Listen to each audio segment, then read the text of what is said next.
Headline offers are often made on a debt-free, cash-free basis. Headline offers often made on a debt-free, cash-free basis. From experience with my other legal friends, lots of potential confusion around debt-free, cash-free. Who's heard that term before? Who's heard that term? Hands up high, because I can see. Because hey, just let me. This is going to sound like a threat, isn't it? All right. The hands up mean that you save yourself a lecture. You save yourself a lecture. All right. If I don't see the hands come up, then it tells me I need to lecture you on more on debt-free, cash-free. So it's going to sound like a threat again. Hands up who's seen this term before.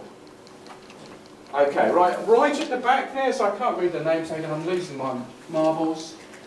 It's Andre, of course it's my friend Andre. Andre, yes. Where have you seen that term used? Can you give me an example of where you've seen it used?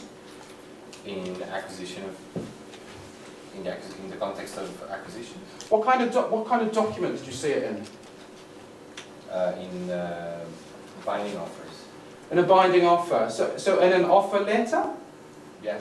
In an offer letter? Has anybody seen it somewhere else? Okay, so Andre's seen it used in an offer letter. The offer's been made on a debt-free, cash-free basis. Somebody else who had their hand up, where else have you seen it? So what we're thinking about is where we see this debt-free, cash-free term used. Where else have you seen it used? Anybody else?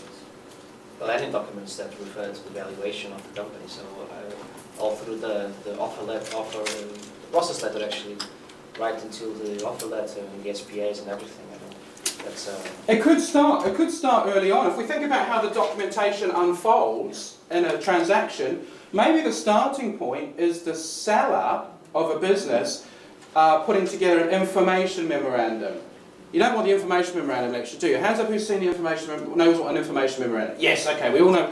Okay, but sometimes, like when I was at Deloitte, when we were writing these documents for clients, remember this is all the information the seller has gathered on his business. He's going to place that information in front of prospective buyers, and perhaps there'll be a one line in that information memorandum. Offers should be on a debt-free, cash-free basis. So early on in the process, absolutely right, we could see it. We could see it in the offer letter, thank you Andre. And as we march through the process, perhaps into heads of terms, it could also be in the heads of terms.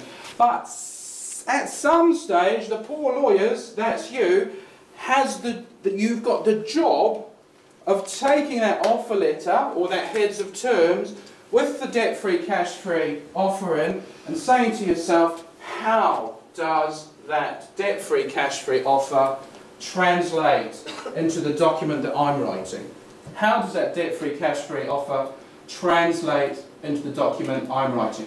If you're lucky, you'll have a corporate finance advisor you can turn to. If you're not, you're going to have to try and muddle through it, hopefully with a bit of help from the client. All right, but we're hearing in the group that anything to do with the valuation of the company, whether it's early on in the IM or later on in the heads of terms, or perhaps in an intermediate step of the offer, anything to do with valuation, we quite often see this term cropping up. And what we've got to do is try and translate it into the sale and purchase agreements.